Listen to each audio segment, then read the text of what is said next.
salão ao lado, do corredor, a todos que nos escutam, o meu muito boa noite. Boa noite.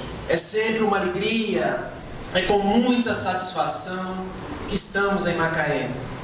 Essa cidade tão bonita, essa cidade tão aprazível, e desde já agradecendo a cada um de vocês, agradecendo a acolhida de Jorge Filho e de Jorge Pai, e rogando aos nossos benfeitores espirituais, rogando a Jesus de Nazaré e a Francisco de Assis, possam envolver a cada um dos nossos corações e nos manter em vibrações de saúde, de alegria e, sobretudo, de muita paz. Para as nossas reflexões da noite, um sentido para a vida. A nossa vida possui um sentido? E possuindo a nossa vida um sentido, que sentido, que objetivo temos dado à nossa existência? É de comum sabença que, quando conseguimos empregar um norte, empregar um sentido, um objetivo à nossa existência, conseguimos viver mais, viver melhor, conseguimos ter paz do corpo e paz de espírito. Para iniciar então as nossas reflexões, com ou sem PowerPoint, tanto faz, uma história ocorrida nos Estados Unidos da América do Norte, onde um grande psiquiatra de nome Milton Erickson, certa vez foi chamado a tratar o caso de uma mulher que sofria de grave processo depressivo.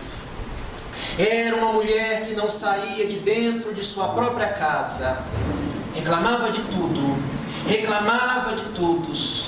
Para ela a vida não tinha sentido algum, a vida não tinha valor, não tinha colorido, e os familiares, já temerosos da vida desta senhora, já não sabendo mais o que fazer com ela, resolvem contratar o doutor Milton Erickson, agora sim.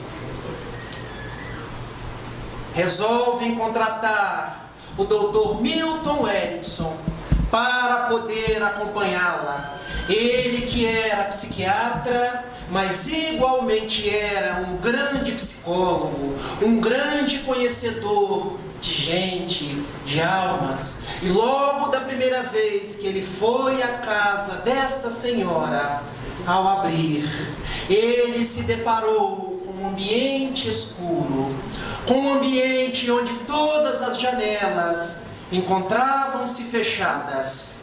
Ele deparou-se com muita bagunça dentro de casa, com muitas cartas por sobre a mesa, e aquela senhora encontrava-se naquele aposento, naquele cômodo da casa em que os depressivos mais gostam.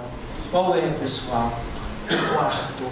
Lá estava a senhora em seu quarto, deitada por sobre a sua cama, ao que o médico adentrou e começou a conversar com ela.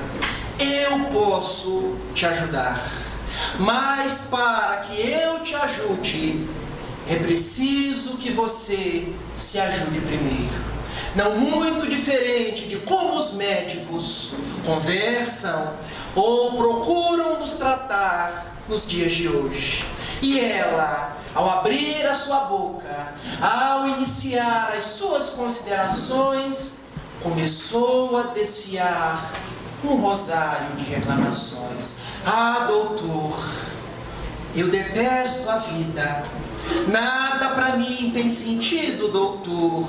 Ah, eu não vejo graça em sair de casa, em sequer sair deste quarto. E o médico foi puxando conversa, e as pessoas são interesseiras, só pensam nelas próprias. Nenhuma, doutor, gosta de pensar no próximo, vê as coisas como deveriam ser vistas. E a mulher reclamou,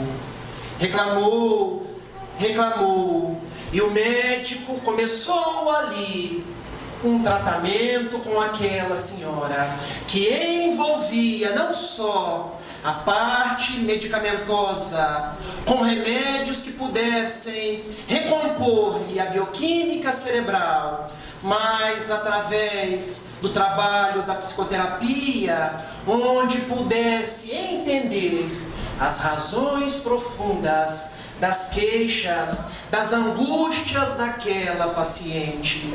E ele começou em visitas semanais, às vezes 2 vezes na semana.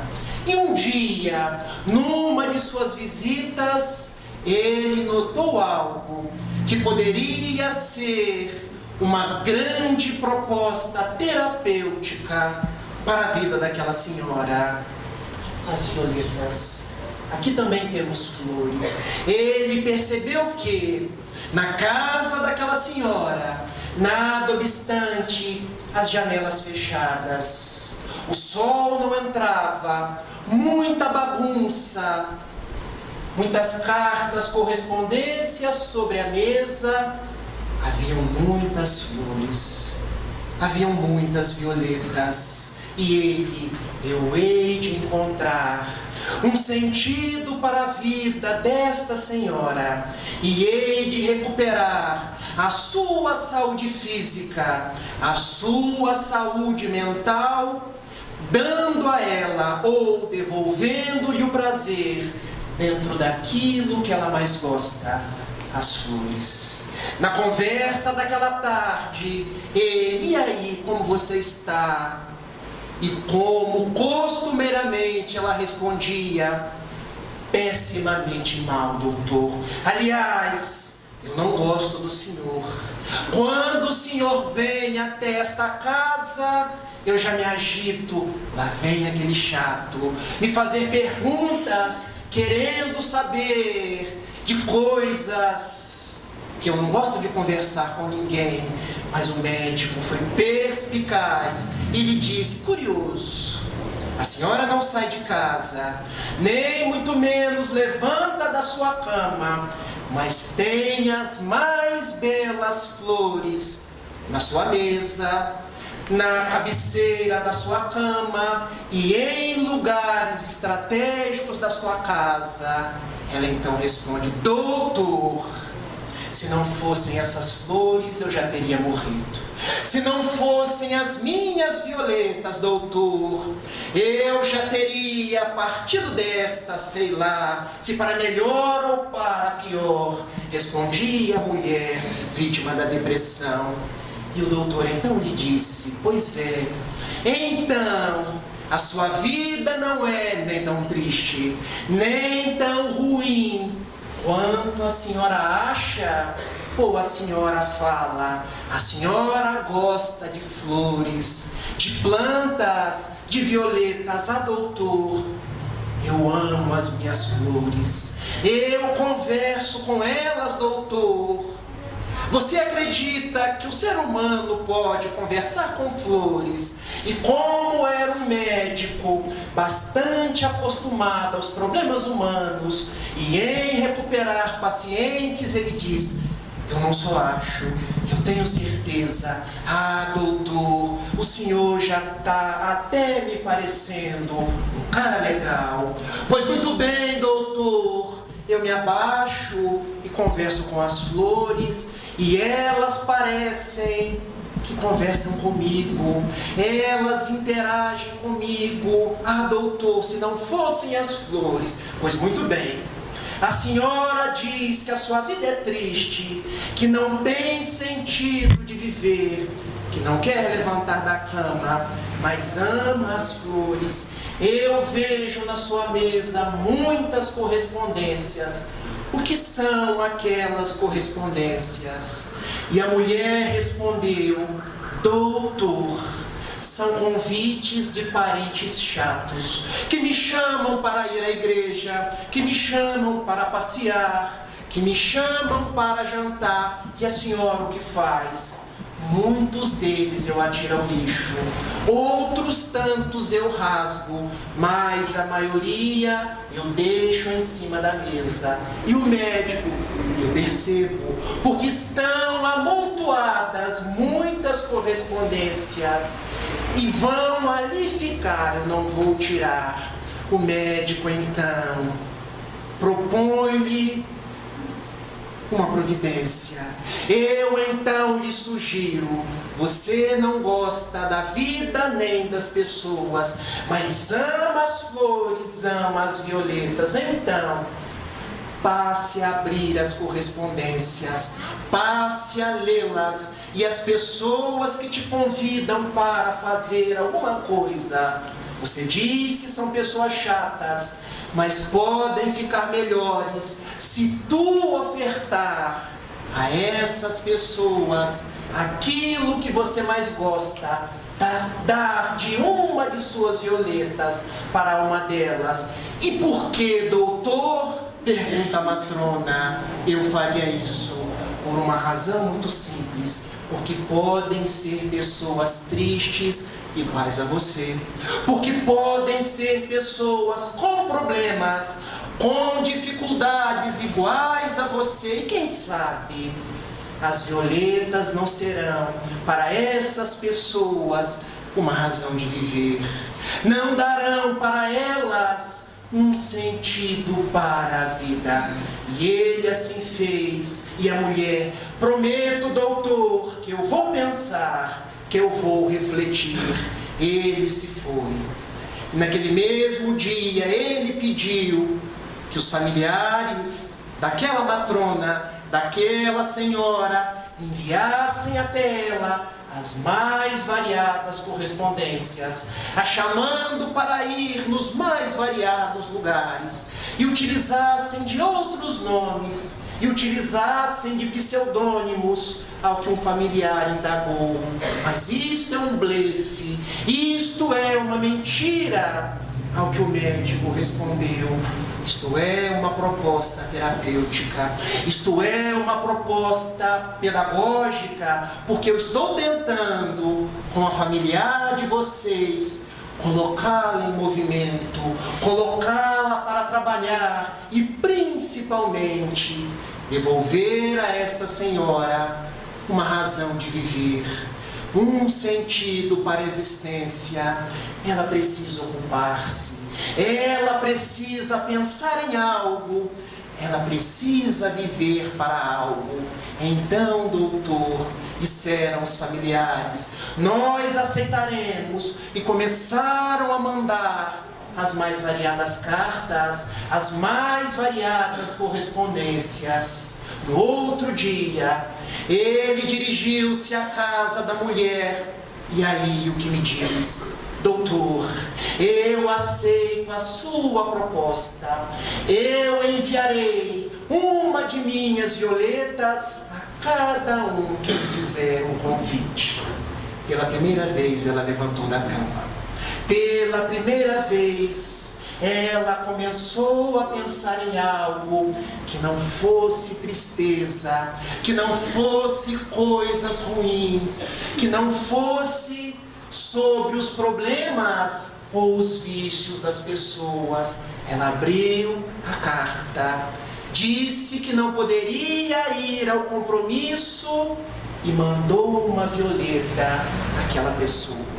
E assim, a partir daquele dia, ela começou a doar violetas a todos que a convidavam para alguma festividade. Passaram-se os dias, cumpria-se o tratamento. Um dia, o médico chegou em sua casa. E aí, como está?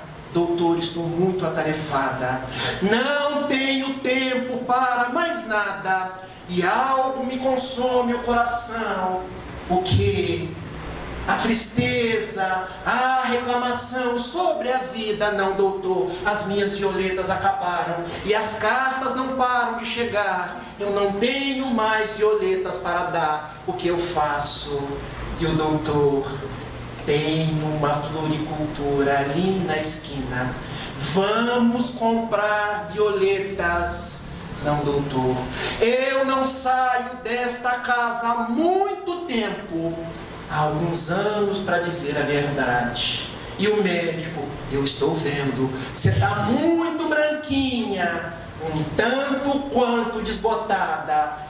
É hoje o dia. O médico deu-lhe as mãos, abriu as portas da casa, o sol entrou naquela casa, trazendo vigor, trazendo luz, trazendo esperança. E quando o sol bateu nos olhos daquela senhora, ela parecia ganhar uma nova vida.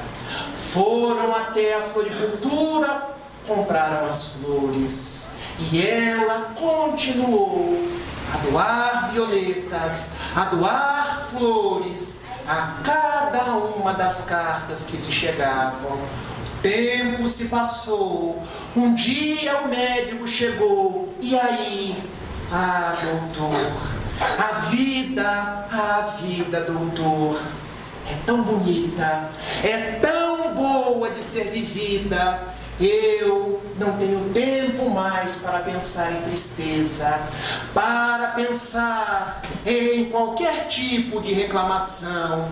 Hoje eu recebo muitas cartas, eu fiz muitos e verdadeiros amigos. Hoje eu até já saio para passear, vou às igrejas, vou aos parques, vou ao jardim. Sabe, doutor, até aquele floricultor que eu achava chato, que não sabia conversar, sabe que da última vez ele até deu uma piscadinha para mim. Ah, doutor, eu não sabia o que fazer. Eu curvei a cabeça, meiei para baixo e quando levantei, dei outra piscadinha para ele. Acho que ele quer me namorar, doutor, e o que você acha? Nós nascemos para amar, nós nascemos para nos relacionar. Tente, seja feliz. E ela, de violeta em violeta, de saída em saída na rua, venceu a depressão. Encontrou um sentido para a própria vida, encontrou uma razão para viver, deixou a cama, pôs-se em movimento e tornou-se uma pessoa em paz, uma pessoa do bem e para o bem, e que não tinha tempo para pensar em dor ou em doenças. Muito tempo depois, ela desencarnou. E na cidade onde morava, nos Estados Unidos, ela ficou conhecida como a Dama das Violetas. Alguém que conseguiu redimir-se da tristeza e da dor para tornar-se alguém que dá alegria, que preenche a vida das outras pessoas com paz. Cada um de nós, meus irmãos, então, pode e deve encontrar um norte para a existência. Cada um de nós tem uma gama de atividades que nos esperam e que nos compete realizar pelos caminhos do mundo. Aquela senhora foi ofertar violetas, mas cada um de nós pode encontrar em mínimas, nas mais variadas atividades, algo com que nos ocupar, algo com que preencher o nosso tempo, algo que dá valor, que preenche o sentido da nossa existência. Foi Allan Kardec que, em a questão 132 do Livro dos Espíritos, indagou aos nossos benfeitores espirituais qual o objetivo da encarnação dos espíritos. Era como se o insigne codificador do Espiritismo, o nosso mestre Leonês, perguntasse: qual o sentido da vida? Ao que os bons espíritos responderam: Deus lhes impõe a encarnação com o fim de fazê-lo chegar à perfeição. Para uns é expiação, para outros missão. Mas para alcançarem essa perfeição, tem que sofrer todas as vicissitudes da existência corporal. Nisso é que está a expiação. Visa ainda outro fim a encarnação, o de pôr o espírito em condições de suportar a parte que lhe toca na obra da criação. Então, qual o sentido, qual o mote, qual o norte da nossa existência? Respondem os bons espíritos: muitos de nós nascemos para nos recompor perante os débitos transatos, perante as mazelas que carregamos na alma e trazemos os processos expiatórios com X, que quer dizer educatórios, regeneratórios para o nosso espírito. Outros tantos trazem uma missão, um objetivo para com seus irmãos, para com a humanidade. Mas quando lemos essa resposta dos bons espíritos, muitos se atêm apenas na primeira parte, quando lemos provas ou expiações. E pensamos: eu tenho na minha vida provas a suportar, eu tenho expiações a cumprir. Mas nos esquecemos da segunda parte da resposta dos bons espíritos, que eu fiz questão de grifar. Visa ainda outro fim a encarnação, o de pôr o espírito em condições de suportar a parte que lhe toca na obra da criação. Daí então, qual o sentido da nossa vida? Para que vivemos? Cada um de nós tem uma parte a cumprir na obra da criação. Teremos sim no curso da vida dores expiatórias, teremos que passar por momentos difíceis, mas cada um de nós tem uma parte a cumprir na obra da criação. Cada um de nós toca um instrumento no grande concerto de Deus. Podemos encontrar um sentido para a vida cuidando dos animais. Podemos encontrar um norte, um sentido para a vida tocando um instrumento, alegrando as pessoas. Podemos encontrar um sentido para a vida na casa de Francisco de Assis e nas inúmeras atividades aqui desenvolvidas. Podemos encontrar o sentido para a nossa existência, e eu nunca me esqueço dele, companheiro da Sociedade Espírita Fraternidade. E quando eu falo na SEF, todos se lembram do Raul, o nosso grande líder. Mas eu agora quero falar do Celso, aquele que lava as panelas do trabalho assistencial de domingo, onde nós recebemos moradores de rua, aqueles que são abandonados pela sociedade, que passam fome, que são muitas vezes olhados com cara feia na rua. E uma vez eu lhe perguntei: o que te faz feliz, meu irmão? Qual é o sentido da sua vida? E ele me respondeu: enquanto houver panelas para serem lavadas, eu serei feliz, porque nessas panelas são feitos os alimentos, onde comem, os quais são o alimento para os nossos irmãos que se encontram na rua. Olha a percepção do que é o sentido para a vida. Muitas vezes queremos fazer coisas grandiosas, queremos ser médiuns, queremos ser oradores espíritas, queremos aparecer ou ganhar palmas, mas São nas coisas pequeninas que mostramos o nosso valor. São nas coisas pequeninas, nas coisas feitas com o coração, que encontramos um sentido para a existência. Uma vez, Divaldo Pereira Franco respondeu uma coisa que eu nunca mais me esqueci. Ele disse que se cada um de nós nesta vida for capaz de dar conta de si mesmo, das próprias problemáticas, de se tornar uma pessoa de bem, uma pessoa honrada, uma pessoa proba, uma pessoa com propósitos, terá encontrado o sentido da existência.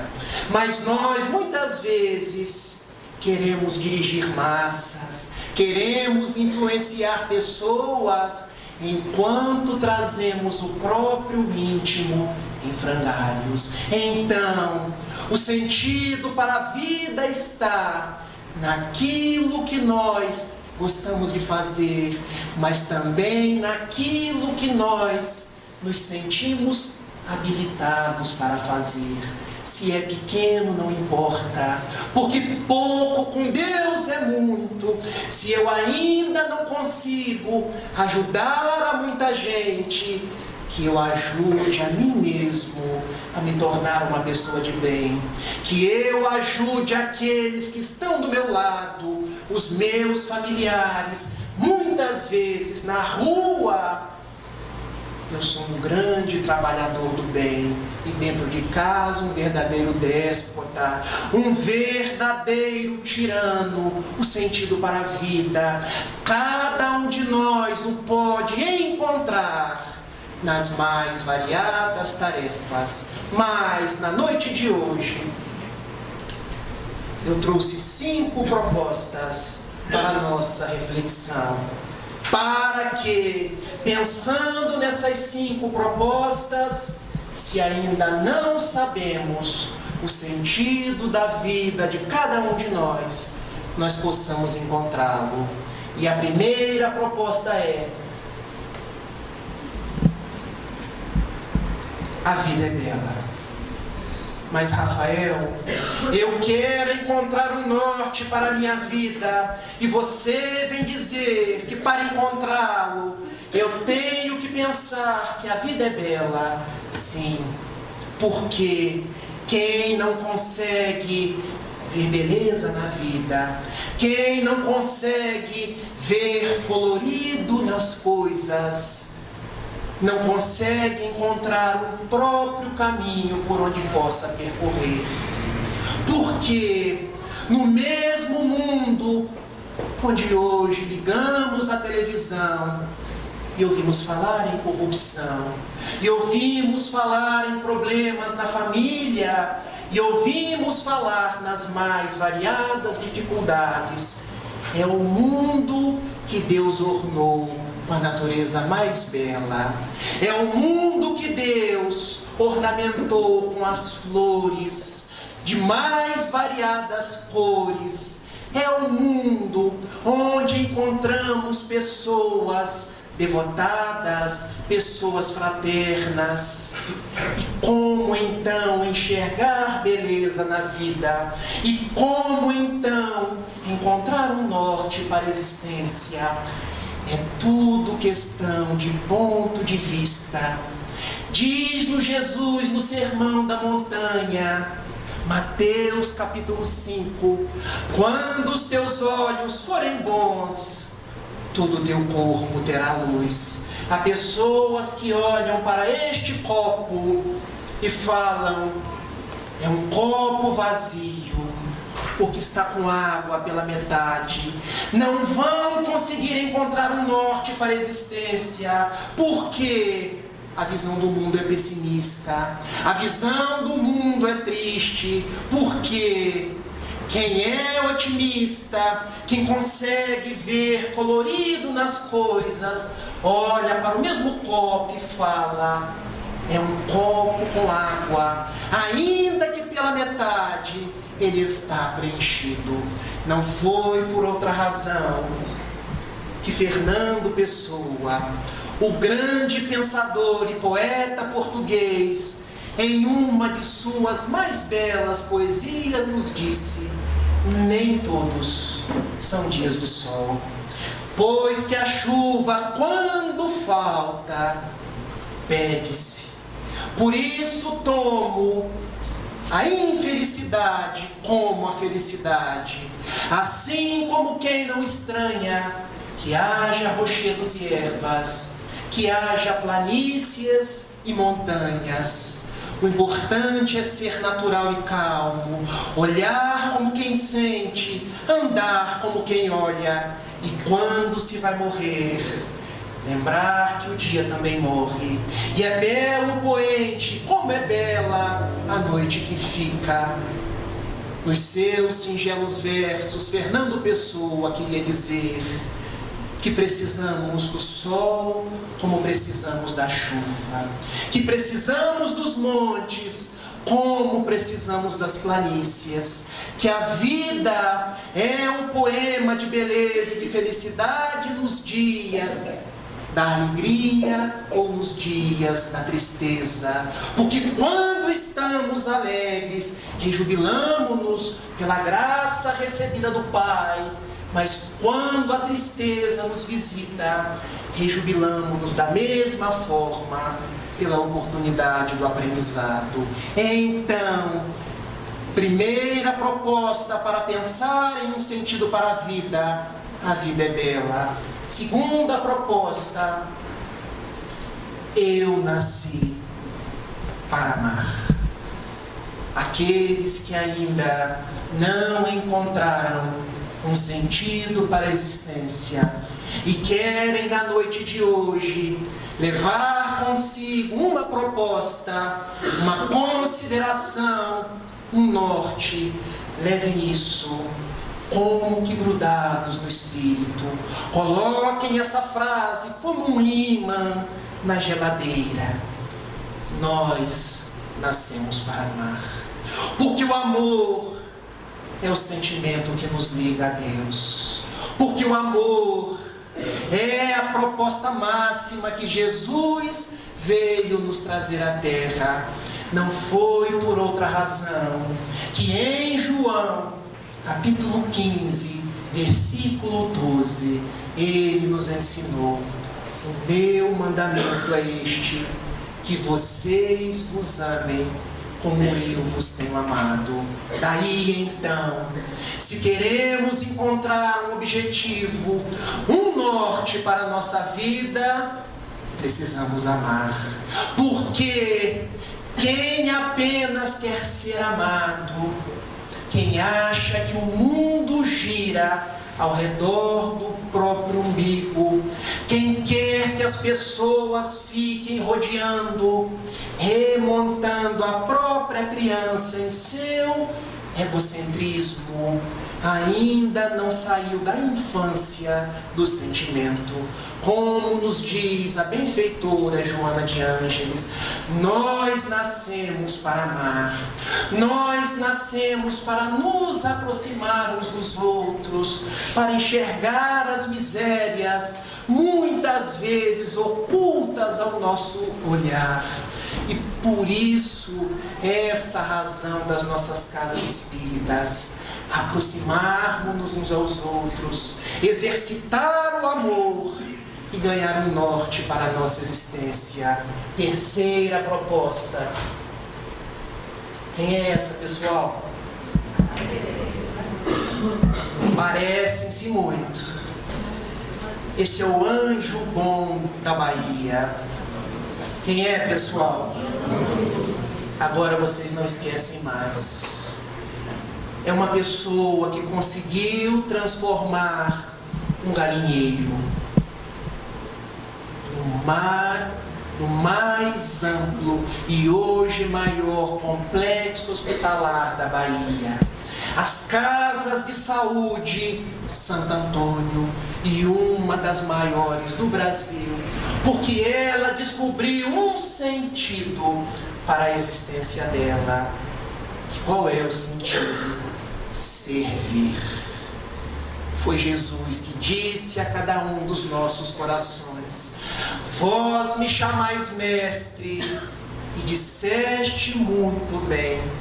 E eu vim ao mundo não para ser servido, mas para servir.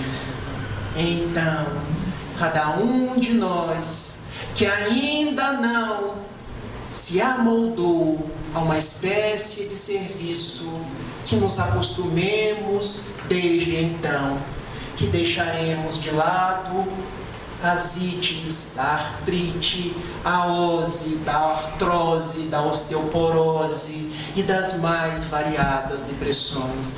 Não que não precisemos de médicos, de psicólogos, de psiquiatras, que são benfeitores que Deus permitiu que chegassem à Terra, mas que quando começamos a servir, quando começamos a olhar a dificuldade dos outros, passamos a ver as nossas tão pequeninas, que acabamos esquecendo de nós mesmos. Então, terceira proposta para encontrarmos um sentido para a vida: eu nasci para servir, eu nasci para ser útil, eu nasci para estender braços e não para cruzá-los.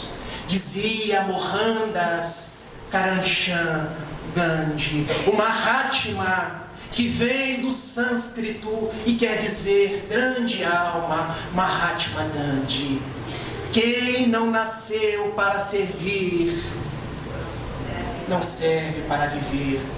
É uma frase pesada, impositiva, que Joana de Ângeles amolda o nosso estágio de crescimento moral e nos diz de uma forma mais doce, mais suave: quem não aprendeu, quem não nasceu para servir, é porque ainda não aprendeu a viver. Fica melhor ao nosso entendimento. Daí então, propostas para encontrarmos um sentido para a vida. A primeira: a vida é bela. A segunda: eu nasci para amar. A terceira: eu nasci para servir. A quarta: o relógio aqui em Macaé é de pilha Duracell, porque ele anda e ele vai dizendo para mim: caminha mais depressa. Quarta proposta: eu não vou olhar agora, mas vocês olham. O mal que me fazem não me faz mal. O mal que me faz mal é o mal que eu faço, porque me torna um ser humano mau. Quantos maus com L, quantos maus com U? Apenas o último mal com U. Mal com U, contrário de bom. Mal com L, contrário de bem. O que quer dizer o seguinte: não é o mal que vem de fora que me torna uma pessoa ruim, uma pessoa má. É o mal que eu faço. Nós somos herdeiros de nós mesmos. Nós é que plantamos e depois colhemos de acordo com a própria sementeira. Nós somos responsáveis pelos nossos atos. Podemos elevar-nos aos páramos celestiais de acordo com as nossas boas obras, de acordo com a boa intenção do nosso coração, como podemos ficar marcando o passo nos dias tumultuados do presente. Se queremos encontrar um sentido para a própria vida, para a própria existência, deixemos de culpar os outros por aquilo que nos acontece. Vejamos que muitas pessoas dizem assim: a culpa da minha vida estar assim é do meu pai, é da minha mãe, é da nossa presidente, é dos políticos. é da sociedade corrupta. A culpa de tudo que acontece conosco é nossa. Nós é que forjamos a nossa existência. Nós é que plantamos flores ou espinhos e colheremos de acordo com a nossa sementeira. Nossos pais, nossas mães são anjos que nos permitiram vir à existência. Nossa sociedade é o reflexo do psiquismo coletivo. Nossos governantes, fomos nós que os elegemos. Então, a culpa não é de ninguém. Nós é que precisamos nos tornar pessoas melhores, mais afáveis, mais fraternas, mais pacíficas, para que o mundo se torne melhor. Por isso Gandhi dizia: não existem caminhos para a paz, a própria paz é o caminho. E por fim, se eu quero encontrar um sentido para a existência, eu devo pensar que há um sol brilhando dentro de mim. Há algo que me impulsiona a seguir em frente. Há algo que me diz: não pare, não se canse, levante-se, você é capaz. Conhecem Thomas Alva Edison? Inventor da lâmpada elétrica. Depois de falhar durante quase 1000 vezes, as vozes do pessimismo, as vozes do mundo, que muitas vezes apontam dedos em riste, que muitas vezes caluniam, que muitas vezes gostam de deprimir ou depreciar as pessoas, disseram para ele: você não acha que a sua vida é uma frustração? Você não acha que você é um homem sem valor? Você não acha que fracassou? E ele respondeu: eu não falhei 1000 vezes. Eu apenas descobri 1000 formas de não fazer. E porque ele teve essa atitude propositiva, é que hoje nós temos a lâmpada elétrica iluminando o nosso salão.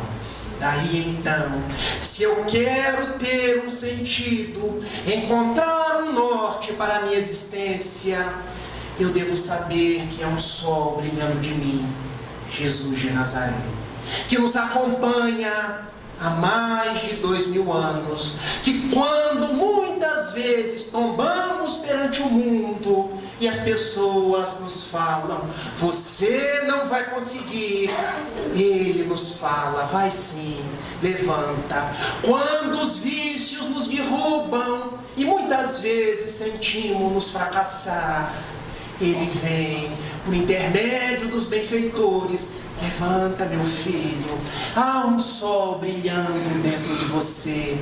Quando não conseguimos realizar coisas que gostaríamos ou queríamos, uma voz interna: levanta, há um sol brilhando dentro de você. Se eu não acreditasse nisso, hoje eu não estava conversando aqui com vocês. Talvez eu estivesse num hospital psiquiátrico, mas como eu sempre acreditei que existia um sol dentro de mim e que eu podia levantar tantas quantas forem ou fossem as vezes que eu caísse, hoje eu aqui estou. Proposta para encontrar um sentido para a existência.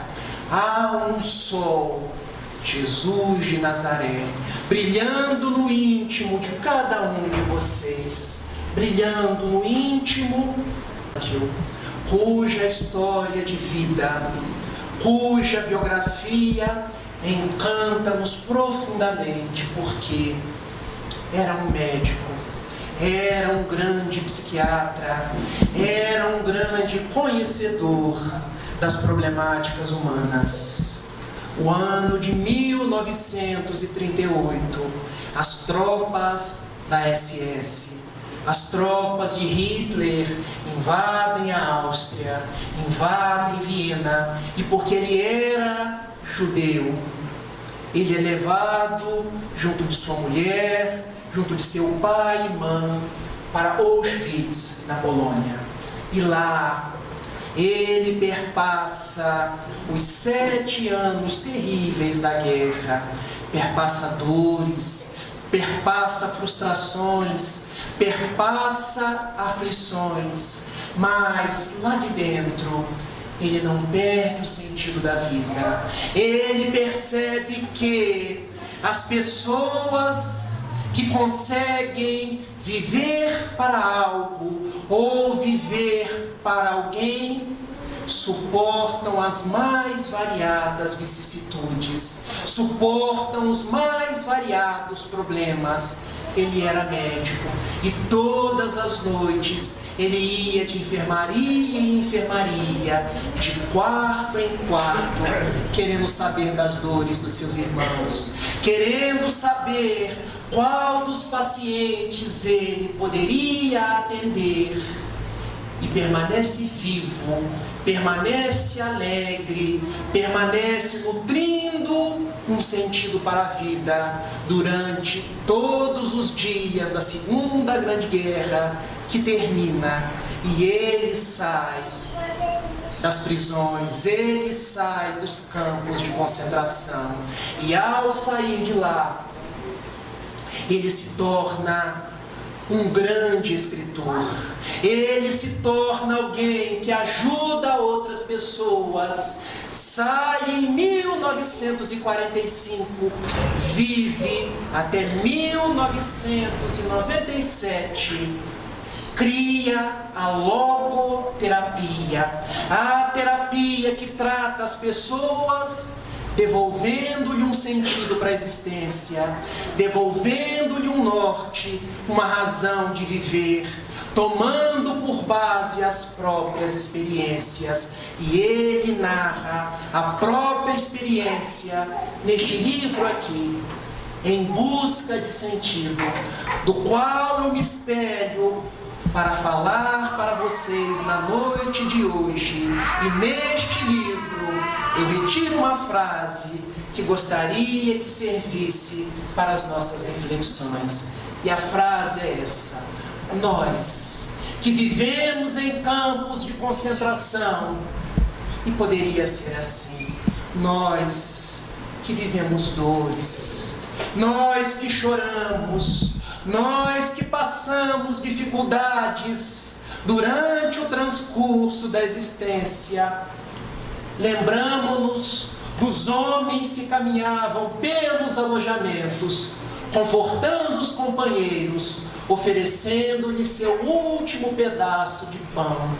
Lembramos-nos das nossas vidas, lembramos-nos daqueles que têm dores maiores do que as nossas, que têm dificuldades ainda mais acerbas e que precisam do nosso carinho e que precisam da nossa atenção.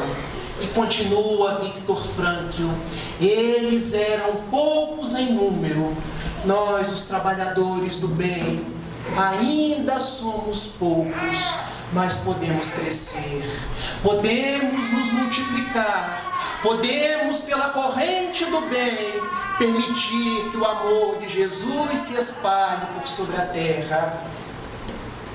Mas deram provas suficientes de que tudo pode ser tirado de um homem, menos uma coisa: a expressão de liberdade humana, o poder de decidir que atitude tomar em determinadas circunstâncias e que caminho seguir. Coloque isso como um selo sobre teu coração. O amor é tão forte quanto a morte. O amor, em verdade, é mais forte do que a morte.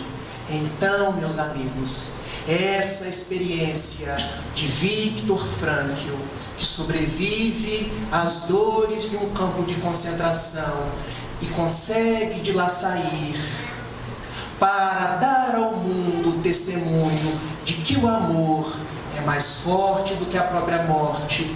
É um exemplo, é um testemunho para cada um de nós, que muitas vezes nos esfacelamos ante os dias tumultuados do presente, mas não devemos perder de vista que a vida é bela. Nós nascemos para amar, nós nascemos para servir. O mal que me fazem não me faz mal. O mal que me faz mal é o mal que eu faço, porque me torna um ser humano mau. Há um sol brilhando dentro de mim e principalmente o amor é mais forte do que a morte. O amor é mais forte do que tudo. Em verdade, quando Viktor Frankl encontrou um sentido para a vida, quando nós buscamos um sentido para a própria vida, é Ele que nós encontramos. Jesus de Nazaré. Eu sou o caminho, a verdade e a vida. Ninguém vai ao Pai senão por mim. Era como se ele dissesse em João capítulo 14, versículo 6, para cada um de nós: eu dou sentido à sua existência. Aqueles que me buscam encontrarão um norte para a própria vida, pois que eu sou o médico de almas. Eu enxugo as lágrimas que teimam em aljofrar pelo rosto. Eu é que impulsiono os vossos corações à paz, à tranquilidade e a buscar a servir e a amar cada vez mais. Agradecido à casa de Francisco de Assis, a George Pai, a George Filho. Agradecido a cada um de vocês que tiveram a paciência de me escutar. O salão principal, o salão ao lado, o corredor, todas as adjacências, o nosso plano espiritual, e um dia, quem sabe, as calçadas, um dia, quem sabe, os nossos corações se irmanarão e num cântico único, com devoção a Jesus, diremos, de mãos dadas, que não precisam ser mãos físicas, mas são mãos espirituais: Senhor, eu encontrei-te como um sentido para a minha vida. Fazei de cada um de nós aqui presente, na noite de hoje, instrumentos da tua paz. Para que, Senhor, quando o mundo falar em ódio, nós sejamos as gotículas de amor, tal qual pequenos beija-flores, levando porções no bico para derramar onde a miséria ainda porta em sua grandeza, onde as bocas vociferam palavreado fútil, palavreado que escarnece, onde houver ofensa, Senhor, ensina-nos a perdoar. Não um perdão da boca para fora, mas o perdão da tolerância, que é o perdão de aceitar o outro como uma parte de mim. Onde houver discórdia, Senhor, permita-nos ser unidos, como seu servo, também amante de Francisco Bezerra de Menezes, um dia disse que unidos seremos força, sozinhos apenas pontos de vista. Onde houver, Senhor, desespero, que eu leve a tua esperança, esperança que depois desta vida, aqueles que não falam, falarão, aqueles que não enxergam, enxergarão, que depois dos dias de corrupção, nós encontraremos dias de mansidão, dias de pacificação, dias onde os homens encontrarão o valor de viver numa nação. Senhor, onde houver erro, que eu leve a verdade. A verdade de quem descobri-la não viverá mais no erro. O erro que segrega, o erro que proscreve, o erro que nos afasta de Ti. Mestre, onde houver tristeza, permita que nossos lábios sorriam, porque a vida é bela, porque quando vemos coisas ruins, é para que tudo melhore, porque nada na vida se perde, nada na vida é por acaso, tudo é obra do seu amor, tudo é transformação. Ó Mestre, quando o mundo falar em trevas, permita que eu seja uma vela, permita que eu seja um pequeno facho de luz, para iluminar aqueles que andam na escuridão.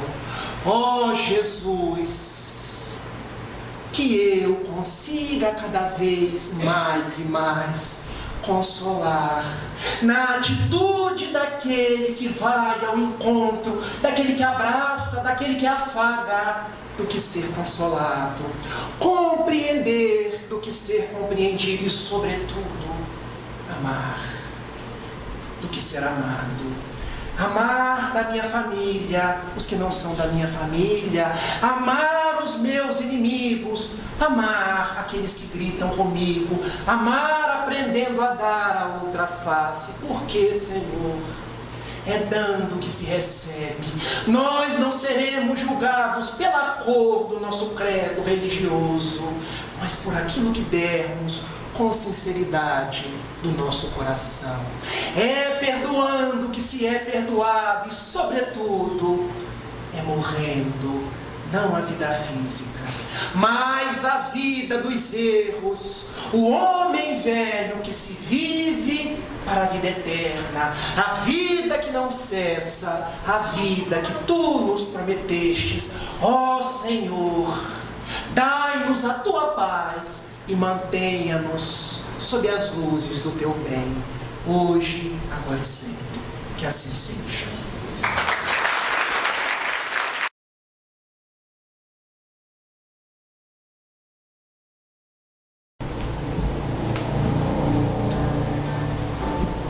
Eu aprendi com o nosso amigo Raul Teixeira, todas as palmas a gente sempre direciona a Jesus. Mestre amado, as nossas palmas ao colo do Teu amor. Tu que tem nos guiado, Tu que tem enviado ao mundo mensageiros espirituais, tal qual Francisco, Meimei, Bezerra e outros tantos. Receba o nosso aplauso sincero em forma de justa retribuição, porque tens nos olhado, Senhor, porque tens cuidado da nossa vida e da nossa família, porque tens nos carregado em Teu colo amoroso e misericordioso. Recebe as nossas palmas, Senhor, porque Tu tem feito uma obra de amor nesta casa em Macaé, o Lar Francisco de Assis, que alberga tantos corações, tantos trabalhos. Nós Te rogamos, abençoe este hospital, escola e lar, seus dirigentes, seus trabalhadores, todos que aqui aportam para aprender a se tornar pessoas melhores, a entender o Seu Evangelho pelas luzes da veneranda doutrina espírita, a doutrina do amor. Abençoa, Senhor, nesse instante, todos aqueles cujos nomes passam em nossas cabeças, nossos familiares, nossos amigos, nossos colegas da repartição profissional. Abençoe, Senhor, os que sofrem, os que trazem as dificuldades orgânicas, as dificuldades espirituais. Permita, Senhor, que do alto, da tua farmacopeia espiritual, possam ser bafejados posteriormente na atividade do passe os fluidos e as energias de que todos carecemos, e envolve-nos na tua paz na noite de hoje. Leva-nos na tua misericórdia aos nossos lares, protege-nos no transcurso dessa semana e fica conosco hoje, agora e sempre. Que assim seja.